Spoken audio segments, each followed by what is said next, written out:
शपथपत्र वगैरे वगैरे, बरोबर. आता विरोधी पक्षाचे नेते कोण आहेत? आता केंद्रामध्ये राहुल गांधी, मान्य.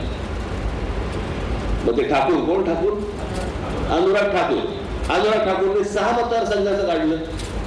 तो सत्ताधारी पक्षाचा आहे, बरोबर आहे. म्हणजे निवडणूक आयोगाने काय वागलं पाहिजे की अरे विरोधी पक्ष पण बोलतोय, सत्ताधारी पक्ष पण बोलतोय, म्हणजे सगळ्याची इन्क्वायरी व्हायला पाहिजे होती. परंतु सगळं प्रकरण दाबलं जातं. याचं कारण सगळा खेळ गेल्या 10-12 वर्षाचा उघडा पडेल. यात पुढल्या बातम्यांकडे. मतचोरीच्या आरोपावरून उद्धव ठाकरेंनी हल्लाबोल केला असून फडणवीसांनी देखील त्याला प्रत्युत्तर दिले. राहुल गांधींनी मतचोरीचा पुरखा फाडला अशी टीका उद्धव ठाकरे यांनी केली, तर वोट चोरी म्हणणाऱ्यांचं डोकं चोरीला गेलंय असं फडणवीसांनी म्हटलेलं आहे.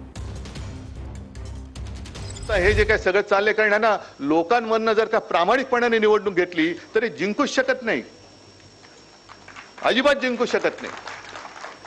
आणि महाराष्ट्र तर अजिबात जिंकू शकत नाही. जे जिंकले ते काय, त्यांनी मतचोरी कशी केली हे आता राहुल गांधींनी उघड केलेलं आहे. यांचं बुरखाच फाडलेलं आहे, ढोंग उघडं पाडलेलं आहे, सोंग उघडं पाडलेलं आहे. रोज म्हणतात वोट चोरी, वोट चोरी, वोट चोरी. यांचं डोकं चोरी झालेलं आहे, त्यातला दिमाग चोरी झालेला आहे. माझी विनंती आहे माझ्या सगळ्या लाडक्या बहिणींना, 25% यांच्याही करता आशीर्वाद मागा की यांना सुबुद्धी येवो, यांच्या डोक्यामध्ये थोडी अक्कल येवो. कारण खऱ्या अर्थानं आमच्या लाडक्या बहिणींच्या मताला हे जर चोरी म्हणत असतील तर यांच्यापेक्षा मोठे चोर कोण आहेत? कोणीच नाही आहेत. भारत आणि पाकिस्तानमध्ये होणाऱ्या क्रिकेट सामन्यावरून उद्धव ठाकरेंनी निशाणा साधलाय. गरम सिंदूरचं कोल्ड्रिंक झालं का असा सवाल ठाकरेंनी केला. ठाकरेंच्या या वक्तव्यावरून फडणवीसांनी पलटवार केलाय. जावेद मियादादला घरी जेवायला बोलावणारे तुम्हीच होते असं फडणवीसांनी म्हटलंय.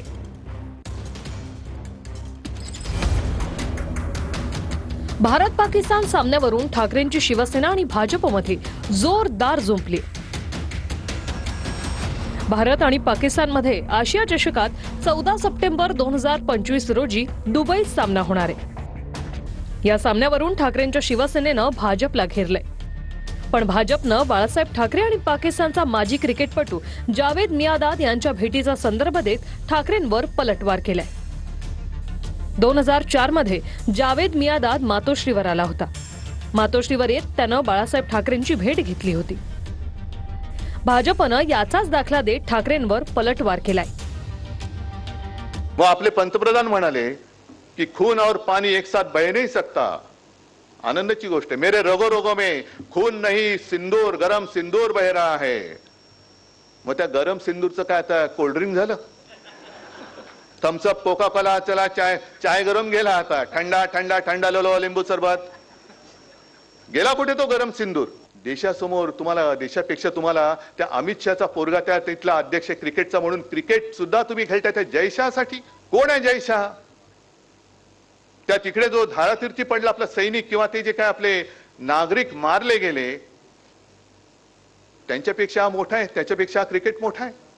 जावेद मियादादला घरी जेवायला बोलवणारे तुम्हीच होतात ना, पण मला त्याच्यावर बोलायचं नाही. त्यांनी एकदा आरसा बघावा. जावेद मियादादला घरी जेवायला बोलवणारे तुम्हीच होतात ना, पण मला त्याच्यावर बोलायचं नाही. त्यांनी एकदा आरसा बघावा. जय शहा हे जे क्रिकेटचे सूत्रधार आहे सध्या, त्यांचे वडील या देशाचे गृहमंत्री आहेत. म्हणजे राष्ट्रीय भावना फक्त आम्ही जपायच्या आणि यांच्या मुलाबाळांनी पाकिस्तान बरोबर क्रिकेटला मंजुरी द्यायची आणि भारत पाक सामने खेळवायचे. हा कोणता राष्ट्रवाद? त्याला मी देशद्रोह म्हणतो. कोणावर क्रिकेट खेळल्यावर तरी पण पाकिस्तानला चड्डीत ठेवण्याचं काम आमच्याच मोदी सरकारने केलेलं आहे. म्हणून ते संजय राजाराम राऊतने आम्हाला सांगू नये. आणि फक्त एवढं सांगावं, इंडिया पाकिस्तानच्या मॅच मध्ये ते इंडियाच्या बाजूने असणार की हा पाकिस्तानच्या बाजूने बुरखा घालून उभा राहणार. भारत पाकिस्तानमध्ये क्रिकेट सामने सुरू व्हावेत अशी विनंती करण्यासाठी जावेद मियादाद मातोश्रीवर आल्याचा दावा अनिल परब यांनी केलाय. संजय राऊत यांना माझं सांगणं आहे की आम्हाला भारत पाकिस्तान क्रिकेट याच्यावर प्रश्न विचारण्याचा तुम्हाला अधिकारच नाही. तुम्ही घरात जावेद मियादादला बोलून बिर्याणी खायला घातलीत. त्यांनी भारत पाकिस्तान क्रिकेटच्या टुर्नामेंटबद्दल आम्हाला प्रश्न विचारणे याचा नैतिक अधिकार तुम्हाला नाही. आशिष शेलारचं ज्ञान कमी आहे. जावेद मियादाद बाळासाहेबांना विनंती करायला आला होता की भारत पाकिस्तान मॅच होऊ द्या. बाळासाहेबांनी असं सांगितलं, एक खेळाडू म्हणून मी तुझा सन्मान करतो, परंतु मी कुठल्याही परिस्थितीत मॅच होऊ देणार नाही. आशिष शेलार जरी BCCIचा कोणी पदाधिकारी असेल तरी बाळासाहेबांच्या विचारांच्या बाबतीमध्ये आशिष शेलारने बोलू नये तेवढी त्याची उंची नाही. बाळासाहेबांनी अतिशय कडक शब्दात त्यावेळेला सुनावलं होतं का आशिष शेलार बिर्याणी वाढायला आला होता काय? आशिष शेलार कुठे होता त्यावेळेला? त्यावेळेला आशिष शेलार गल्लीत पण क्रिकेट खेळत नव्हता. जावेद मियादादच्या भेटीवरून भाजप आणि शिंदेंच्या शिवसेनेतही जुंपली आहे. जावेद मियादादला घरी बोलवून बिर्याणी खिलवणाऱ्यांनी भारत पाकिस्तान बद्दल बोलू नये, त्यांना तो अधिकार नाही.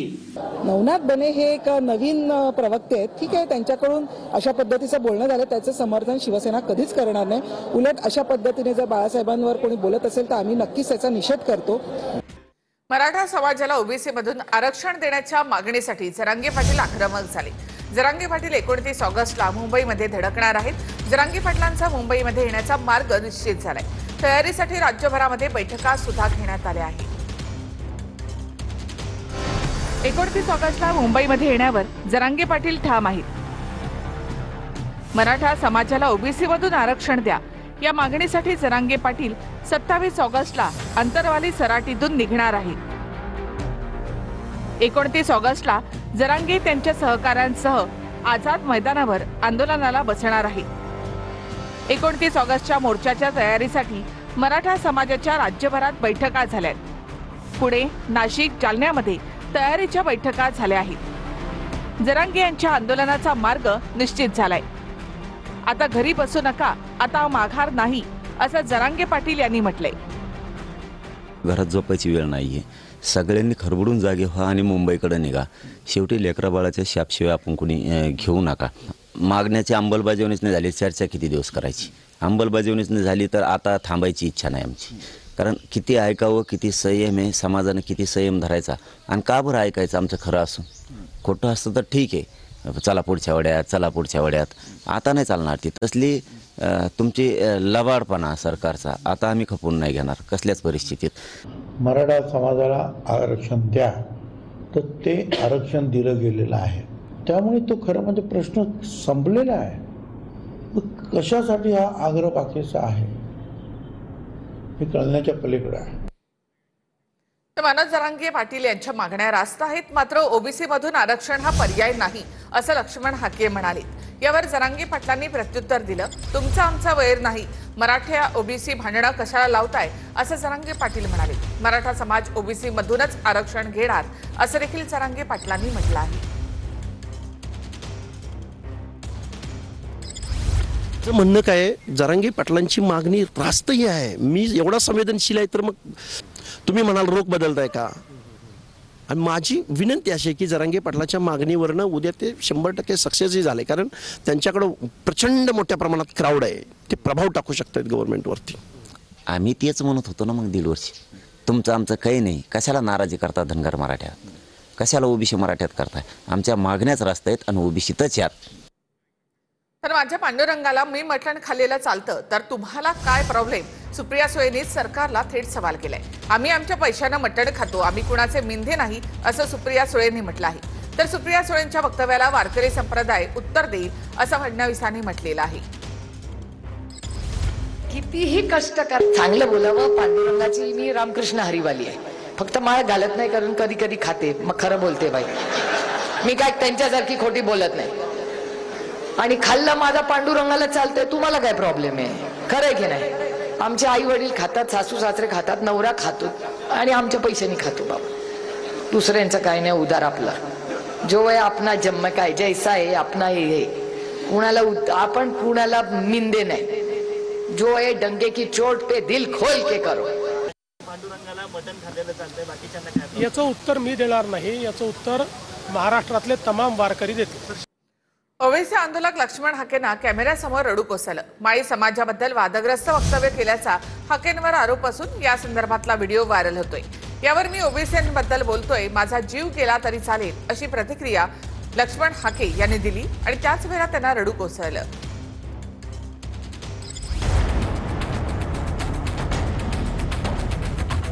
त्यांचे सगळे वार माझ्या अंगावर झेलले.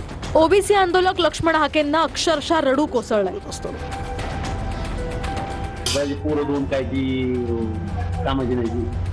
छगन भुजबळ आणि माळी समाजाबद्दलचं हाकेंनी वादग्रस्त वक्तव्य केल्याचा आरोप आहे. दरम्यान हाकेंचं हे वक्तव्य व्हायरलही झालं. त्यानंतर छगन भुजबळांनी हाकेंबद्दल खोचक प्रतिक्रिया दिली आणि हाकेंना रडू कोसळलं. त्यांचे सगळे वार माझ्या अंगावर झेलले. काय माळ्यांची दुखणी ओबीसीचे नेतृत्व माळ्यांकडून धनगराकडे चालले हे त्यांच्या पोटात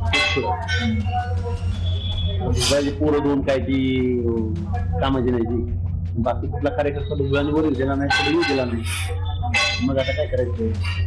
हे सकाळीच त्यांचे 2-3 वेळा फोन आले होते आणि मग नंतर मी त्यांच्याशी बोललो तर त्यांनी सांगितलं काहीतरी गैरसमज झालेले आहे आणि मी त्या संदर्भामध्ये खुलासा करणार आहे. मी प्रचंड फ्रस्ट्रेट आहे पण मी बोलायचं थांबणार नाही. भावनिक होत आहे सर तुम्ही, कारण जी गोष्ट झाली नाही, मी गेली 2 वर्ष भुजबळ साहेबांचे एकही स्टेटमेंट असं नाही की मी त्यांच्याबाबत बोलत नाही. त्यांचे सगळे वार माझ्या अंगावर झेललेत. हे एवढी गोष्ट बोलत असताना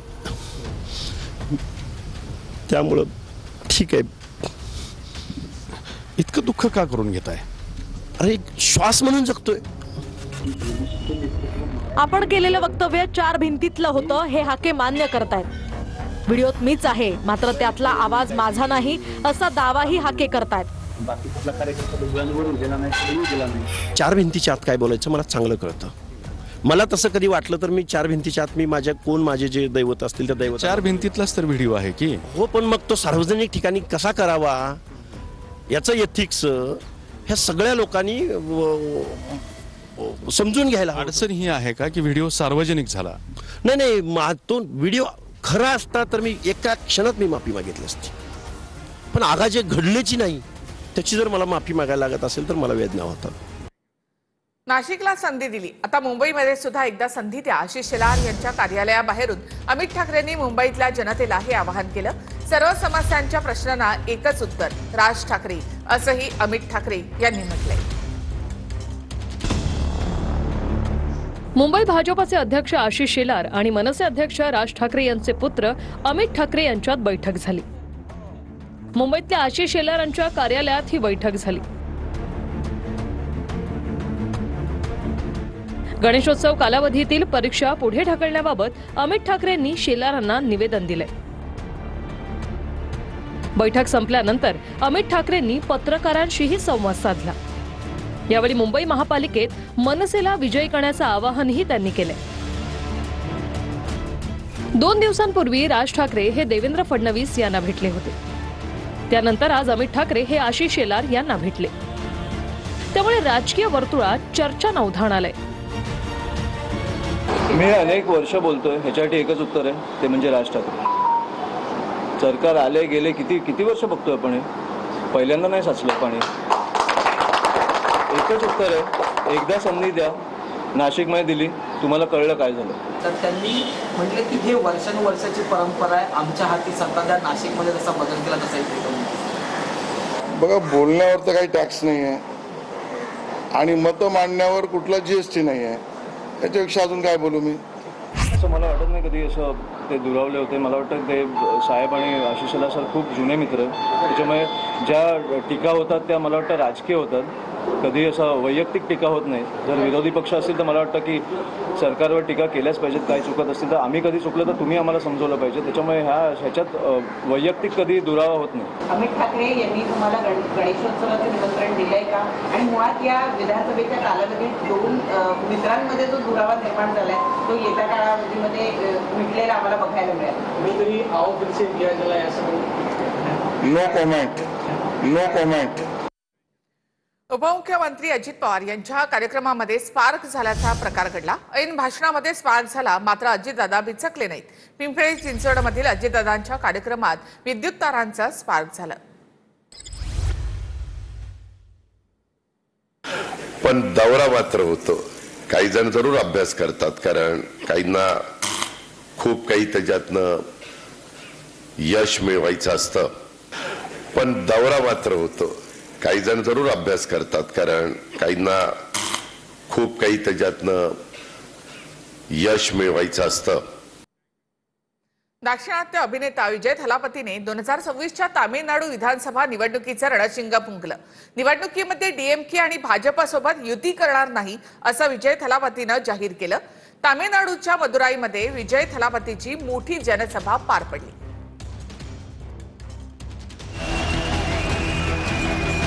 दक्षिणेच्या राजकारणात अभिनेता विजयची घोषणा. 2026ला एकटा लढणार, भाजपशी युती नाही. विजयच्या मदुराईच्या रॅलीत प्रचंड गर्दीनं लक्ष वेधलं. तामिळनाडूमध्ये आणखी एका सिने अभिनेता विजयच्या राजकीय प्रवासाची सुरुवात झाली. मदुराईमध्ये तमिळगाव एंट्री कझगमच्या रॅलीत विजयनं एकटा लढण्याची घोषणा केली. 2026च्या निवडणुकीत भाजप किंवा डीएमके बरोबर युती करणार नाही असं अभिनेता विजयनं घोषित केलं. भाजप हा वैचारिक तर डीएमके राजकीय शत्रू असल्याचं म्हणत विजयनं टीकेची झोड उठवली. तामिळनाडूला मोदींनी काही दिलं नाही असा आरोपही विजयनं केला. वाघ हा वाघ असतो अशी घोषणा रॅलीमध्ये विजयनं दिली. अभिनेता विजयच्या रॅलीत जमलेल्या प्रचंड गर्दीनं सर्वांचं लक्ष वेधलंय.